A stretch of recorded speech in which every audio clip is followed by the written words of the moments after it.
The content presented is for entertainment purposes only. Some content may not be suitable for all viewers. Viewer discretion is advised.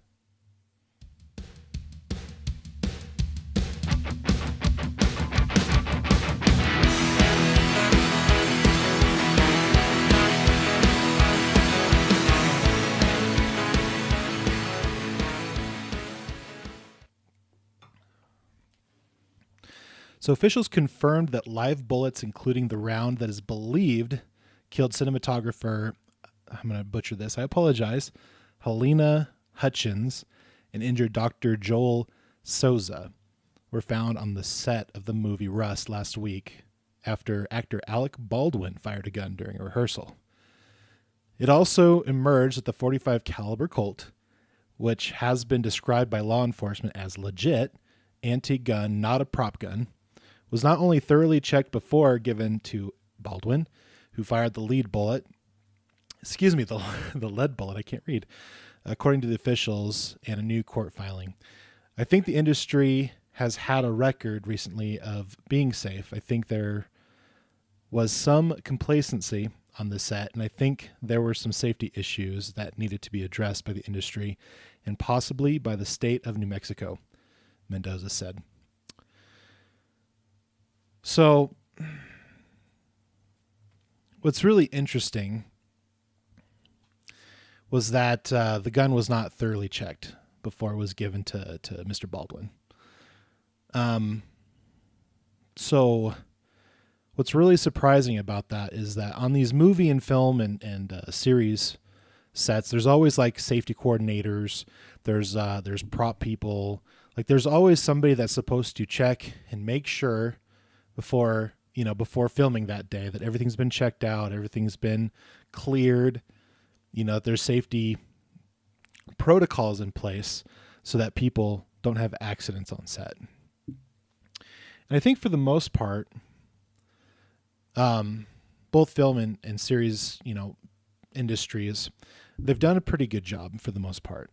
What's sad is when we have these accidents due to negligence. So what also kind of bugs me about this is that the actor had not been trained to check the weapon to see if it's fake, has real or fake rounds. Like, now, I know it's somebody else's job to do that. However, I just think it makes sense that these actors, even if they're using prop firearms with fake rounds and the blanks and stuff like that, I think it would just make sense that they spend some time and actually give them a couple of days of training to not only know and understand, okay, what does an actual bullet look like versus their blanks, and to know whether the gun that they're picking up and they, check the chamber and stuff like that, make sure that it doesn't have actual rounds in it. It bugs me. And the reason that it bugs me is that I know this is kind of a weird comparison here, but I mean, growing up in high school, I did a ton of like plays and stuff like that. And we always had to work with the people that did the props and the set design and stuff like that to make sure that all of that's safe, and they have to check it and make sure all that stuff is doing exactly what they're supposed to do. Now, this is years back,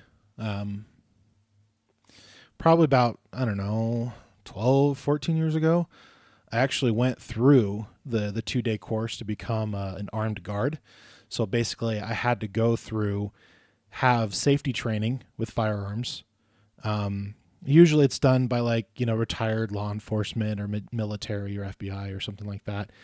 And they go through all the stuff verbally, and they do the stuff physically. Like you actually get to hold a fake prop gun. It's usually blue or red. And you'll actually put it in a holster, and you'll practice making sure that you're aiming it, making sure that you're holding it properly, making sure your finger is not on the trigger, it's actually on the barrel, all that fun stuff. You do it all with a prop first, and then the following day you go out on the weekend and you actually get to train with the actual firearms. I actually trained on a .40 caliber Glock I guess people call it Glock 40 or whatever. And so I actually got to shoot alongside, with law enforcement, FBI, both active and retired and military. And it was just such a wonderful experience because not only, well, I grew up around guns, so guns don't scare me because I understand how to, handle them properly, check the chamber, make sure that there's nothing inside, and stuff like that. Make sure you're not pointing at anything you don't want to kill or potentially harm, severely. So guns don't bother me. But just a simple 2-day course what the actor could have, checked the rounds. Oh, okay. Yep, there's some real rounds in there. Hey guys, can I get the safety coordinator over here? Can we make sure that I get my blanks or whatever? Because as I read through this particular article, this article was on msn.com, and you guys can check the links from the Russ shooting film, which should already be in the live video already, and subsequently it will be on the video when it uploads. I'm just concerned that these people aren't having the proper training. Now, obviously, there is some negligence here. As you read through this particular article, it is said that they did not check these firearms. They are not actual props. Now, I'm not exactly sure what kind of props they have for films like this, if they actually have pretty realistic or very realistic looking props that shoot blanks. So they basically will make a pah sound. Usually they'll pack it with a lot of flammable stuff in it to make the flame that comes out of the barrel. Wow, how am I not knowing what this is called? I can't remember off the top of my head, but basically they put a lot of extra stuff in there to make the flash from the firearm actually much bigger and much more exciting, so it translates better onto when they film it. Now, I know they do this on purpose because they want to make the scene seem extravagant, because the flame from the firearm is actually very minimal and pretty small. So I'm curious if they have props that actually fire these actual blank rounds, number one, and number two, if they are using real guns, are they making sure that they don't accidentally swap out the rounds? And the reason I say that is because as you read along with this particular article, it says that a bunch of the crew, and I think some of the actors, actually went out that evening or the night before, drank a lot, and did some shooting.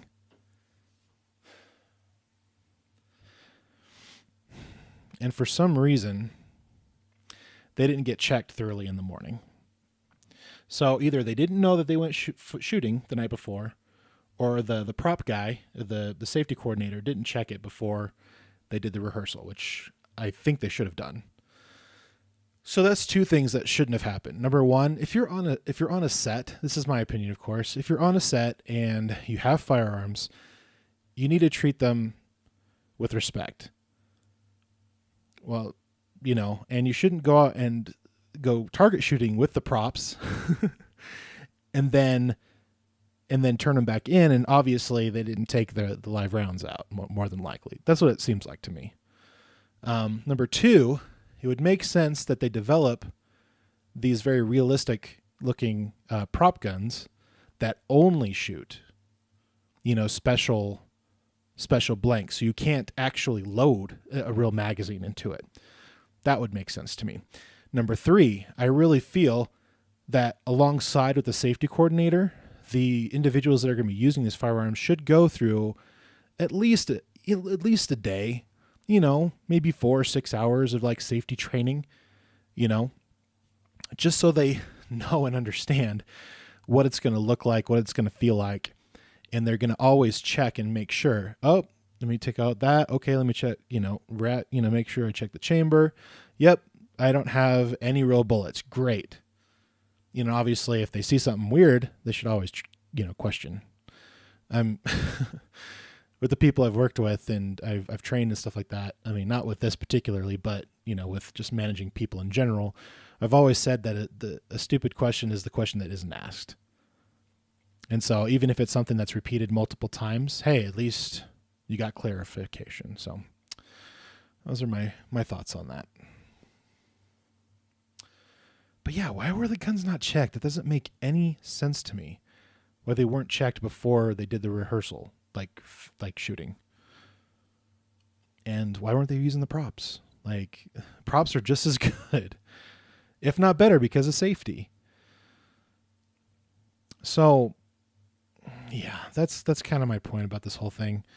Because, like, if you're filming a film and you have firearms, you guys shouldn't be like, hey, let's go out and drink and let's put a bunch of real bullets in these guns and go shooting near where we're actually going to be filming this. That doesn't make any sense. That seems like a disaster waiting to happen.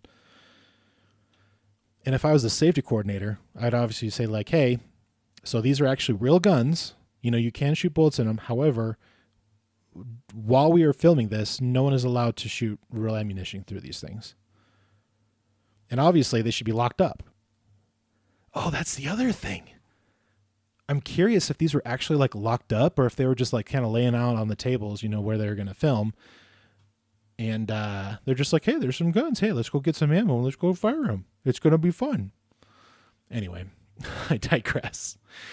All right. So Mendoza also confirmed that his office was investigating reports of informal incidents of target practice having been taken on or near the set before the incident is what I was talking about, and rumors of the crew members drinking the night before. They say rumors, but come on. Like,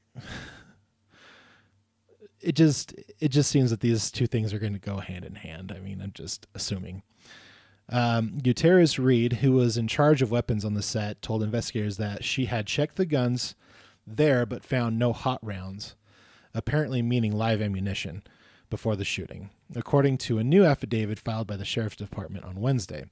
Halls had been the subject of an internal complaint on a previous film set. Maggie Gull, a prop maker and licensed pyrotechnician, said she had raised concerns about Hall's conduct on the set with the executive producers of Hulu's Into the Dark TV series in 2019, where some crew were scared about their safety. He has yet to comment. That's interesting. So the same person that seems like there was some possible, alleged negligence, I will say, because I don't know one way or the other. I'm just reading these articles and I'm just commenting on them. So I don't know 100% one way or the other. I can just comment and share with you what's on my mind about this whole thing. But especially if there's somebody who has had issues in the past with safety and it's either they overlooked those particular instances or somebody's come forward and say, hey, I'm kind of concerned about our safety here. This person isn't really doing their job well.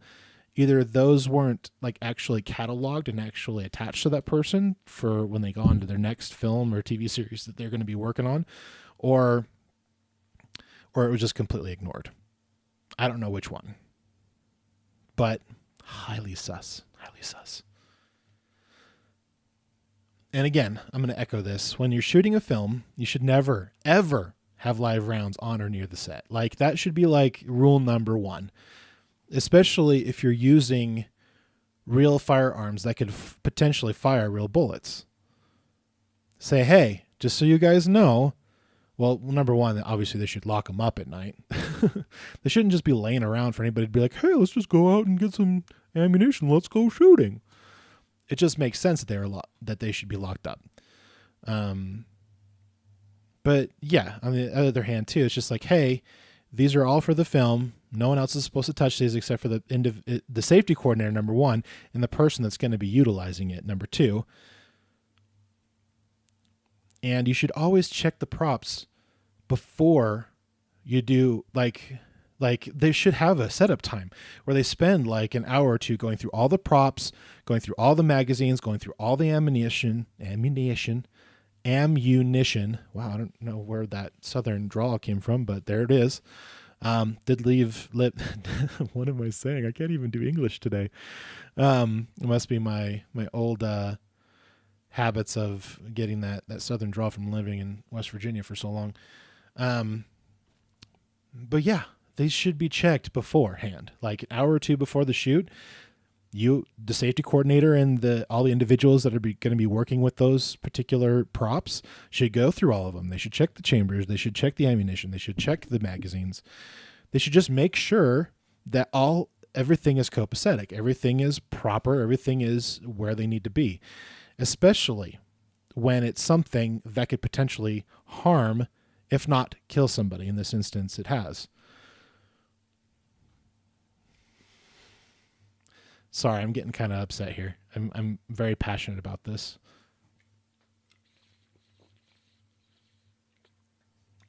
Get a little bit of water.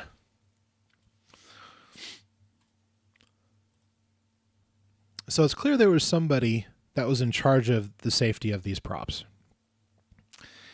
And it's clear from this quote, previous, that not a prop gun was not thoroughly checked before given to Baldwin. That's not good. So when I was being trained to be an armed guard, when I was with all these, retired FBI, law enforcement, military people, it was very important that you know where your gun was at, if it was in your holster, if you were holding it, how you were holding it, making sure your finger is not on the trigger, making sure you're gripping it properly. Because obviously if you don't grip your firearm properly, when a round is fired through it and the slide action goes back, it could cut your hand really bad. So it's very important to just be very, very aware. And while we were doing this was probably I don't know, the first 5 or 10 minutes into our safety training, some kid was just, instead of, having his gun in his holster or having it, gripped properly and pointed at the ground, he had it pointed at the whole group. And he just kind of turned around and was just like, well, what about this? And the coordinator flipped out. He seriously yelled and screamed at this guy. He grabbed his arms. Well, basically he grabbed both sides of his hands. He had one hand on the gun and he was kind of had it sideways, kind of pointing to everybody. He grabbed that hand with the firearm in it with both of his hands, and he jerked him forward so that his firearm was facing down and towards, the targets. Because that's one of your number one safety rules. You're not pointing at anything that you don't want to shoot at.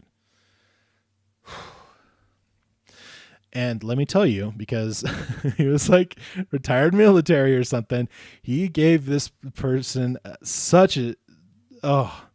he chewed him out so bad. I thought he was going to cry and go home. It was that bad. I was just oh geez, this poor kid. He was probably maybe early 20s. I think at that time I was in my late 20s at the time or something like that.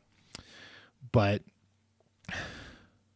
that's why it's really important. If anybody's going to be holding a firearm, even if it's a prop firearm, they should go through some kind of training, in my opinion. And obviously, I really like the idea of having some kind of prop firearm that only shoots these specialized, movie blanks.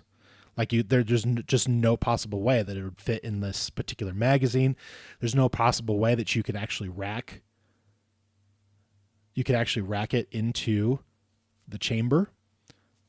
And that would solve a lot of issues. These guns are so I don't know if you guys have seen a lot of these airsoft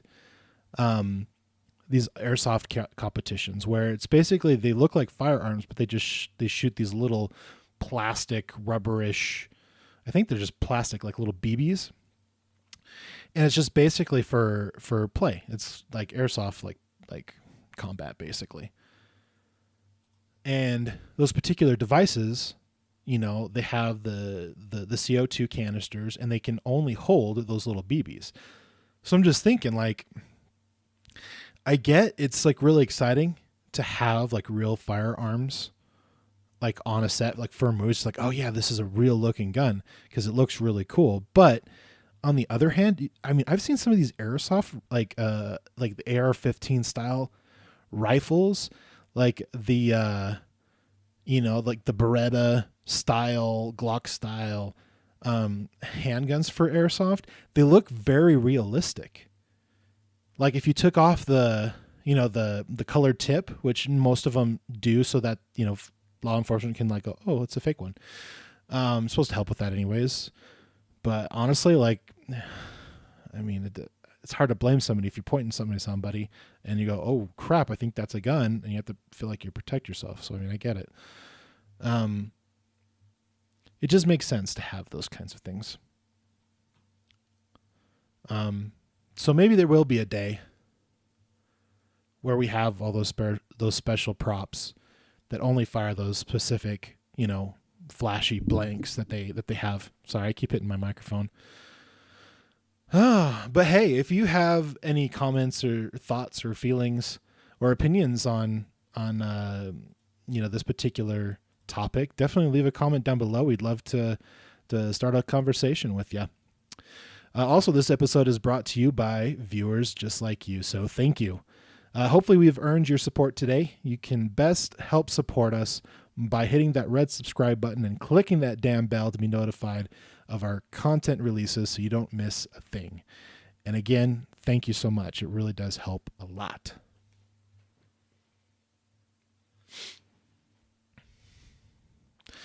A female stunt person has died while performing a motorcycle stunt on the set of Deadpool 2, according to a statement from the Vancouver police. I didn't realize that was filmed in Canada. Well, I guess he's Canadian, right? Pretty sure. On Tuesday, this is when it was released, I guess. The coroner's service of British Columbia identified the victim as 40-year-old S.J. Harris of New York City. John Beckner, a stunt performer for AMC's The Walking Dead, died in July after performing a fall on the show's Georgia set. The death was deemed an accident caused by blunt force trauma to the head, according to the coroner's report. Now, this is really sad to hear. Now, I know that when people are creating films or TV series and they have certain stunts, obviously they switch other people out to perform these things, professionals that actually know what they're doing, number one. Number two, they've actually thought the stunt out completely, and they've been able to rehearse it and then execute it flawlessly so that everybody is safe and nobody gets harmed. However, accidents still do happen. Like, there's a lot of stunt people, I'm sure. Like, I'm surprised to hear a 40-year-old like stunt person, to be honest. Just because, like, doing all these stunts, you can potentially get hurt. And even though you can fall very well and fall in a way where it's not going to hurt you too bad, it's still going to hurt. Like, people like rolling out of trains, rolling out of like moving vehicles, actually getting into accidents with moving vehicles, getting hit by moving vehicles. Like, there's a lot of these different stunts that people are doing, and they're actually are very dangerous because, one false move, one misstep, one slip, and then somebody unfortunately passes away, which is sad. I really feel that CGI has come a long way since its birth in 1968 of a computer-generated hummingbird, which I believe there's a link to that as well. Maybe it isn't. Maybe I didn't put the link for that particular one, but you can Google it. The history of computer generated stuff. And yeah, there's a lot of interesting stuff when the first computer stuff started coming around and all the interesting things that's happened. But we've come seriously a long way. So what is it going to take to get people to understand that we don't have to put people in as much harm's way or risk anymore? What's it going to take where they go, this is going to be a really good stunt, but let's not risk, some life and limb here, falling off buildings or like being caught on fire and stuff like that. Let's just use computer generated stuff. I mean, computer generated stuff looks really good nowadays. I'm trying to think of like some really good examples where it's just like so seamless that you can't really tell the difference of one to another.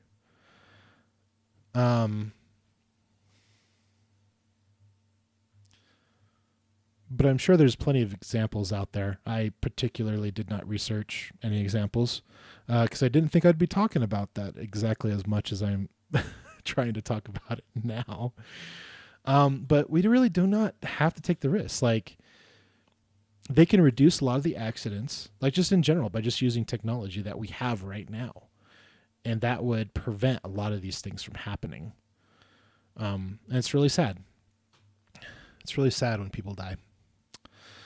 In 1993, Brandon Lee was filming the final scenes of the movie The Crow when he died after being shot with a prop gun. Actor Michael Massey, who played drug dealer Fun Boy in the film, Fun Boy, excuse me. That quote did not put a space there. Fired at Lee during a scene with a gun that was later found to have been improperly loaded. Dummy bullets had been replaced with cardboard wadding, but a bullet fragment had broken off and remained in the gun. That metal tip from the dummy bullet hit Lee's abdomen. The son of the renowned martial artist and actor Bruce Lee was 28. Lee's family released a statement following Hutchins' death. Our hearts go out to the family of Helena Hutchins and to Joel Souza and all involved in the incident on Rust. The statement read, "No one should ever be killed by a gun on a film set, period." I completely agree.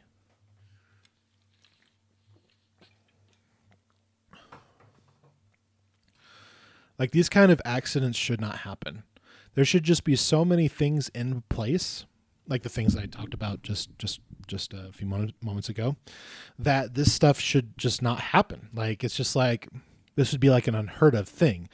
Like, the only way that this would happen is if like somebody switched a prop with a real gun, and this is where the proper training of the people that are actually going to be handling these things go, this gun feels kind of heavy, but hey, my training says to check the chamber, check the ammunition. Oh, what the F?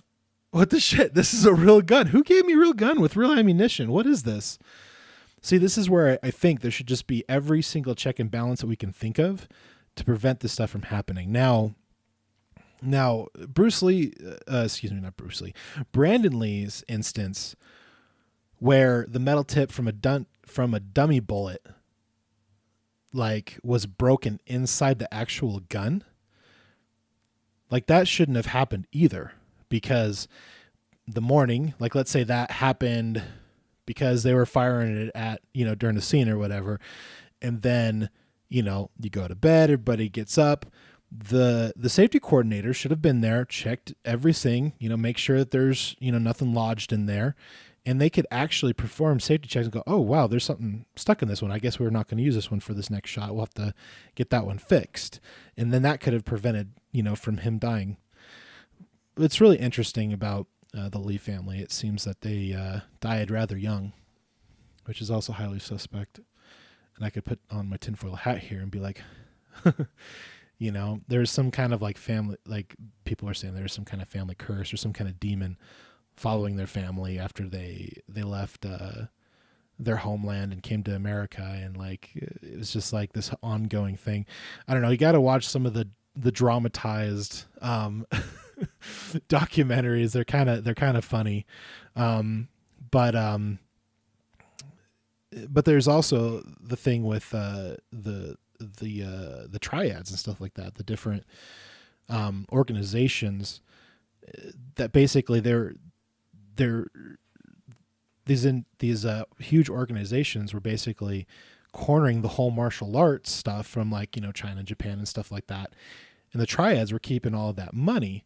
And so when people like Bruce Lee decided to go to America and start, doing films there, it was cutting out a lot of their money flow, and they knew that he was a big name and he was going to make it big. So, I mean, this is my tinfoil hat there. It's possible that the triads, ended up taking him out. Just my thought. And I'm sure Bruce Lee's son, Brandon Lee, subsequently met that thing as well. But I digress. This is my conspiracy theorist brain completely at work here. But we'll move on into the outline here. Although there have been many tragic on-set accidents since the early 80s, the most notable was Brandon Lee's death in 93. Um, so I'm curious why the safety coordinator wasn't testing or checking the props properly before the scenes. And again, I'm curious how, what Brandon Lee's experience with firearms, or if he went through any kind of training. And this is the thing where I feel very strongly that if you're handling even like a fake, a prop firearm, like you should go through some kind of training so you can check it properly. And then the safety coordinator, before he hands it to you, should be like, okay, now we're going to go through our process here, process procedure. Look, there's nothing in the chamber, check the rounds. Yep. Those are definitely blanks in there. Okay. We can rack it. We can get ready for the scene. So that way, when you pass it to somebody, there isn't any question that something had been manipulated or changed or whatever. And especially weight should definitely dictate that as well. I think with these prop firearms, they should be much lighter, because they're only firing blanks. So they only have to have so much. And then everything else on the outside is just aesthetics. So it's really simple and easy to figure out, okay, yep, this is a prop gun. Okay, no problem. Let's go.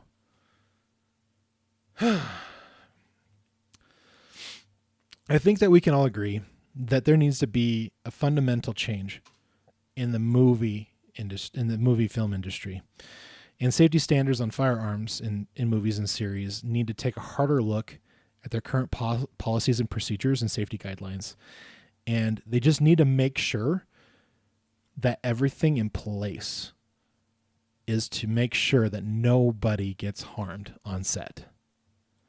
I mean, just like when these stunt doubles, are doing falls from a 1 or 2 story building, or they're wrecking a car, or they're in a car and they get smashed, or they're rolling outside of a car, onto the ground, to escape or whatever the case may be. Like, all the steps need to be made so that there is little to pretty much no error. And I know this is kind of short because I moved through this pretty quickly. And then I just realized that one of my points is just kind of a rehashing of an earlier point. So I kind of breezed through that one. I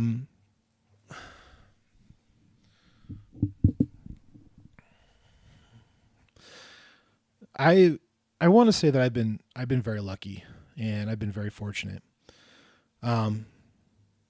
Because I grew up around firearms. I grew up around rifles, shotguns.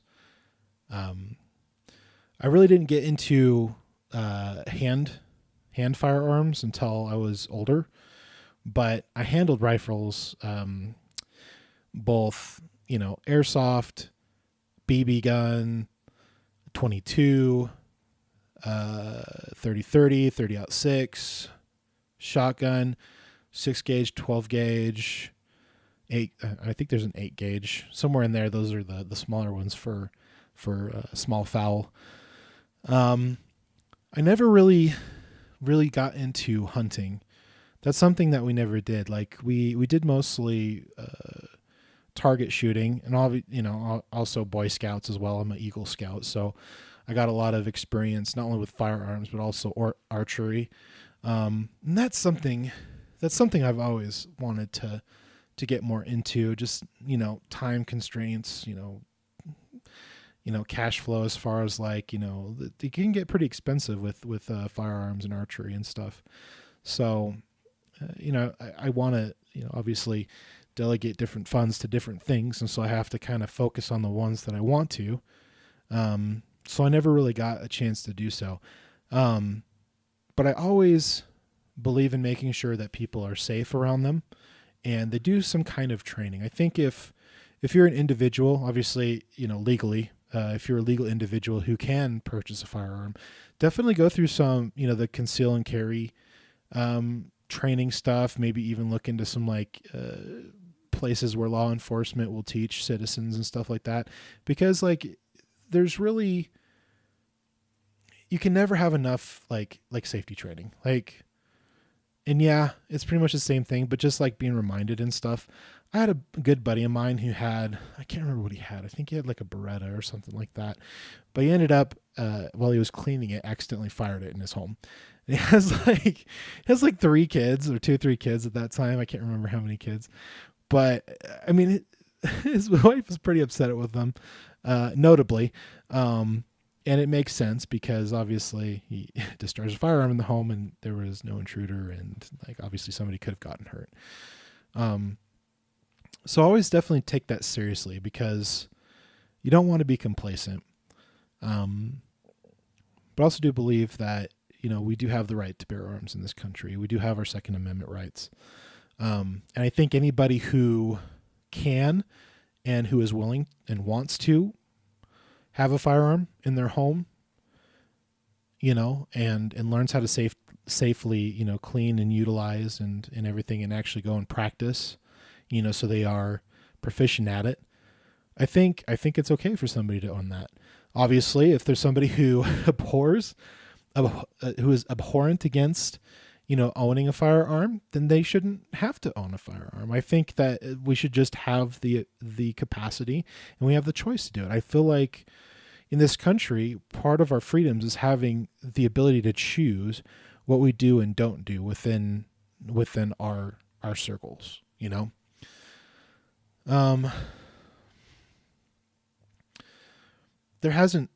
probably have been in the past. I just haven't heard of any, but I remember growing up in the late 90s, early 2000s where, it seemed like there was a lot of school shootings happening. And a lot of them were occurring, with handguns and, light armored rifles like ARs and stuff like that. And that became a whole big issue on the left. And, we need to take away the guns. Look at all these, mass massacres and stuff like that. And I can see that. I get it. But at the same time, a normal everyday person who's been trained safely, who can safely, utilize their firearm, I don't see anything wrong with that. And yeah, are there outliers and are there unfortunate happenings with firearms? Absolutely. But it also comes down to the person.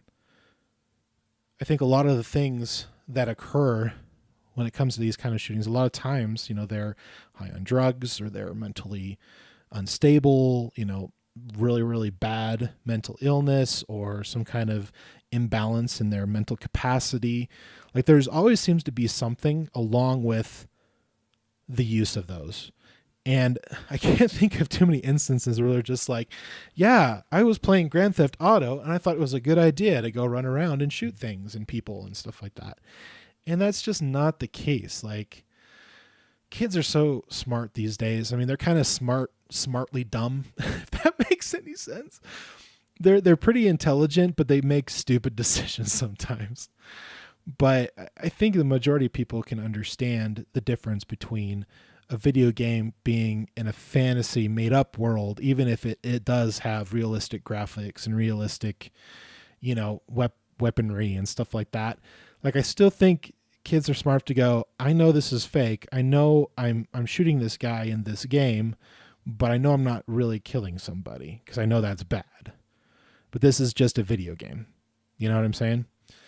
Anyways, I could be wrong. I don't know. These are my thoughts, my feelings, and my opinions and such. And so I'm sure if I did get anything wrong and if I did make a misstep, I'm sure I'm going to hear it in the comments below. So if you have enjoyed our content, please crush that like button and share this video with family and friends. Let's be better human beings today than we were yesterday. And from our family to yours, good night.